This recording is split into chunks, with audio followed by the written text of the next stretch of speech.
Hello, welcome back to Emperor's Path. My name is SBJ and today we're going to be talking about this mini loop layout.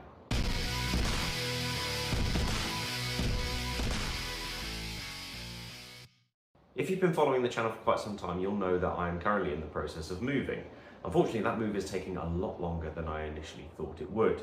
Now, in order to speed up the process and make sure that I wasn't scrambling with a week's notice to move, I took apart my old layout. If you go back and look at some of the old videos, you'll see some of the old layout. I loved it. It was a massive layout, but I have bigger and better plans for the new house.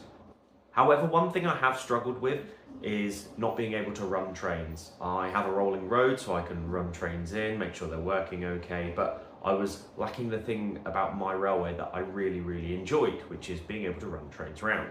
Now, I wasn't going to just sit and build this gigantic layout that is going to take up too much space and then I'll not be able to move it later.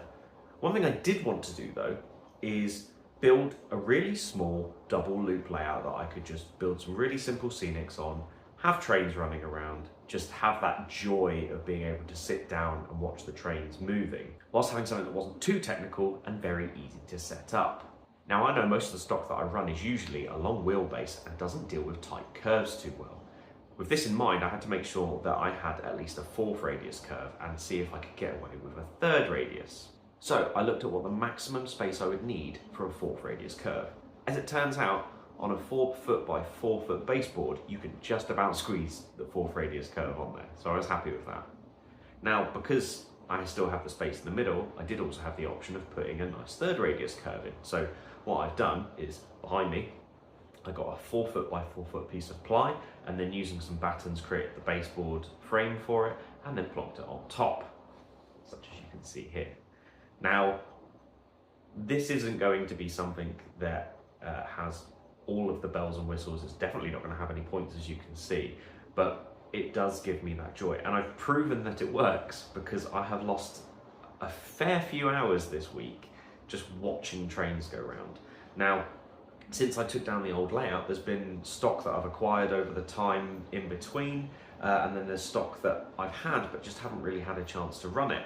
And the joy of having this particular baseboard set up means that I've been able to just run bits that I would never usually run. For example, I have steam locomotives that never got a run out on my big layout because I just didn't have the fiddle yard space to set them up.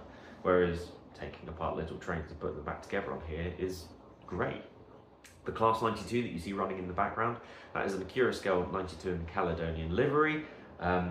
When I picked this up, I didn't have the baseboard, but it came up at such a good price that I thought I had to have it. Now, that is the quietest runner that I have ever had, and it's such a beautiful model. I don't even think I need sound for it simply because the loco itself is so quiet. I don't need to have sound to drown out the sound of the whirring round. Now, don't get me wrong, I'm not going to be running prototypical trains that are exactly the length that you'd expect. For example, the Caledonian pulling 3 Mark 1 coaches isn't something that you see on the line every day, but it does mean I'm able to stretch the legs on it, and I've been able to run that round, I've been able to run my 33s round, and just various bits of steam. I have also picked up one of the new Hornby Black 5s, and I've had the chance to run that round, and it's made me fall in love with steam again like I used to back in the day. So the plans for this layout, so what you can see behind me, up here, that's where my NCE power cab sits into. So the power cab comes with a little faceplate that you have to put onto the layout. Now, I knew it wasn't going to fit along the side of the baseboards down here, so I've put in some pieces of wood to just sort of sit that into. What that's done is that's created a nice level, which means that I'll be able to run a nice bridge across the layout. So as you can see, there's the start of a bridge section there. And what's going to happen is along this bit here, there's going to be a nice bit of plank, trying to make sure I can do this properly. There's going to be a nice bit of plank which will act as a scenic break, so I can have it so that you can't see the trains the whole time. They'll go through one tunnel, come out under a bridge on this side. Basically, this is just meant to be a little piece of fun. In no way, shape or form, this is going to be my magnum opus layout that is going to get me in one of the various magazines out there. But it is a fun piece towards my hobby, which has brought me so much joy in just the week that it's been up.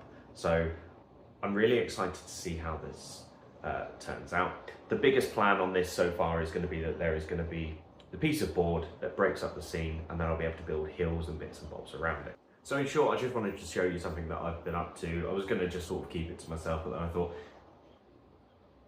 4 foot by 4 foot layout so that you can run some form of trains is possibly one of those underrated things. Everyone is so obsessed with having giant radius curves and having it so everything looks super realistic. We sort of lose the aspect of just being able to run trains. And I just wanted to share that it's a very simple thing that I've been able to sort out. So hopefully I'll keep sharing this and watch it grow. This might be something really, really useful that when I do weathering displays, if I've got space when I get booked in, I can sit it next to the layout so I can have trains running around that are weathered and all of these wonderful, wonderful things. So if you two are struggling about running trains and you can squeeze 4 foot by 4 foot board somewhere in your house, this is a really, really nice idea. Now, bear in mind, the shorter the locos and the wagons that you're going to be running, the better it'll operate. However, the fact that you can get 4th radius curves on here, pretty much everything runs on 3rd and 4th radius curves, so take that into consideration. This is all DCC controlled, but you could easily do it with one of the normal controllers.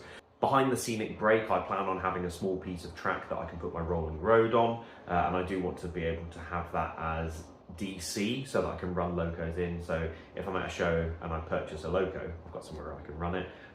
Likewise, when you buy a loco, sometimes you do need to run it on DC before you then install a DCC chip. So being able to do that and then install the chip and then put it on the loop will be a great idea.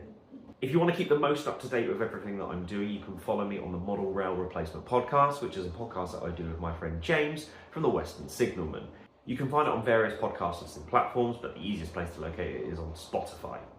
To follow along with things at home, you can follow me on Instagram at emperors_path, and I hope to see you there. Thank you very much for watching. Here's a couple of videos that you might like. I'll see you guys again soon.